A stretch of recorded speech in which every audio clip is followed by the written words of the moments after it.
नमस्कार दोस्तों। एक बार ऋषि नारद बैकुंठ की यात्रा पर जा रहे थे। नारद जी को रास्ते में एक औरत मिली और बोली, मुनिवर, आप प्राय भगवान नारायण से मिलने जाते हैं। मेरे घर में कोई औलाद नहीं है। अब की बार आप जब भी भगवान नारायण से मिले तो उनसे पूछना कि मेरे घर औलाद कब होगी।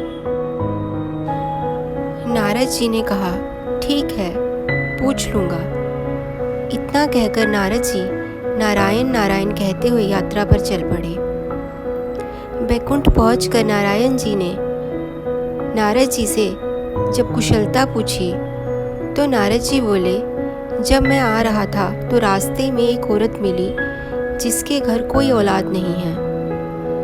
उसने मुझे आपसे पूछने को कहा है कि उसके घर पर औलाद कब होगी। नारायण बोले, तुम उस औरत को जाकर बोल देना कि उसकी किस्मत में औलाद का सुख नहीं है। नारद जी जब वापस लौट रहे थे तो वह औरत बड़ी बेसब्री से नारद जी का इंतजार कर रही थी। औरत ने नारद जी से पूछा कि प्रभु नारायण ने क्या जवाब दिया है। इस पर नारद जी ने कहा कि प्रभु ने कहा है कि आपके घर कोई औलाद नहीं होगी। यह सुनकर औरत रोने लगी और नारद जी चले गए। कुछ समय बीत गया। गांव में एक योगी आया और उस साधु ने उसी औरत के घर के पास ही आवाज लगाई कि जो मुझे एक रोटी देगा मैं उसको एक नेक औलाद दूंगा।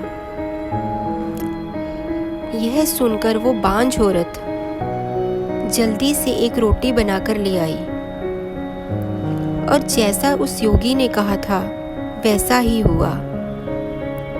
उस औरत के घर एक बेटा पैदा हुआ। उस औरत ने बेटे की खुशी में गरीबों में खाना बांटा और ढोल बजवाए।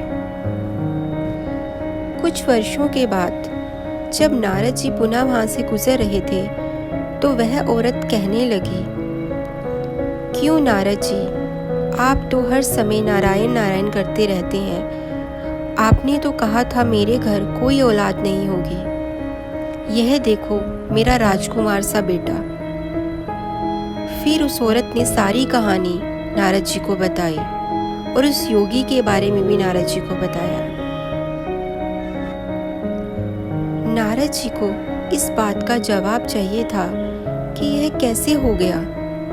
वह जल्दी जल्दी नारायण धाम की ओर गए और प्रभु से ये बात कही कि आपने तो कहा था कि उस औरत के घर कोई औलाद नहीं होगी। क्या उस योगी में आपसे भी ज़्यादा शक्ति है? जो उसने कहा तो उसकी बात सिद्ध हो गई। प्रभु, आपसे बड़ा अंतर्यामी तो इस जगत में कोई नहीं है। तो ऐसे कैसे हो सकता है कि आपकी कही हुई बात सच ना हो? नारायण भगवान बोले, आज मेरी तबीयत कुछ ठीक नहीं है। मैं आपकी बात का जवाब दूंगा, पर अभी नहीं, बाद में। पहले आप मेरे लिए औषधि का इंतजाम कीजिए।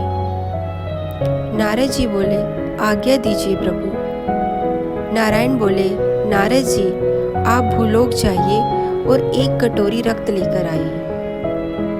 नारद जी कभी इधर कभी उधर घूमते रहे। प्याला भर रक्त नहीं मिला। उल्टा लोग उपहास करते रहे कि आपके नारायण बीमार हैं। चलते चलते नारद जी किसी जंगल में पहुंचे।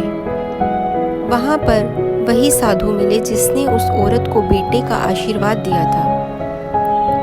वो साधु नारद जी को पहचानते थे। उन्होंने कहा, अरे नारद जी, आप इस जंगल में इस वक्त क्या कर रहे हैं? इस पर नारद जी ने जवाब दिया, मुझे प्रभु ने किसी इंसान का रक्त लाने को कहा है। यह सुनकर साधु खड़े हो गए और बोले कि प्रभु ने किसी इंसान का रक्त मांगा है। उसने कहा, आपके पास कोई छुरी या चाकू है? नारद जी ने कहा कि वह तो मैं हाथ में लेकर घूम रहा हूँ। उस साधु ने अपने शरीर में से एक प्याला रक्त दे दिया। नारद जी वह रक्त लेकर नारायण जी के पास पहुंचे और कहा, आपके लिए मैं औषधि ले आया हूँ प्रभु। नारायण ने कहा, नारद, यही आपके सवाल का जवाब भी है। जिस साधु ने मेरे लिए एक प्याला रक्त मांगने पर अपने शरीर से इतना रक्त भेज दिया, क्या उस साधु की दुआ करने पर मैं किसी को बेटा भी नहीं दे सकता? उस बांझ औरत के लिए दुआ आप भी तो कर सकते थे, पर आपने ऐसा नहीं किया। रक्त तो आपके शरीर में भी था, पर आपने मुझे नहीं दिया। इस प्रकार भगवान ने नारद जी से कहा, मनुष्य का भाग्य केवल प्रारब्ध से निर्मित नहीं होता नारद, अपितु सद्कर्म और आशीर्वाद से भी प्रभावित होता है।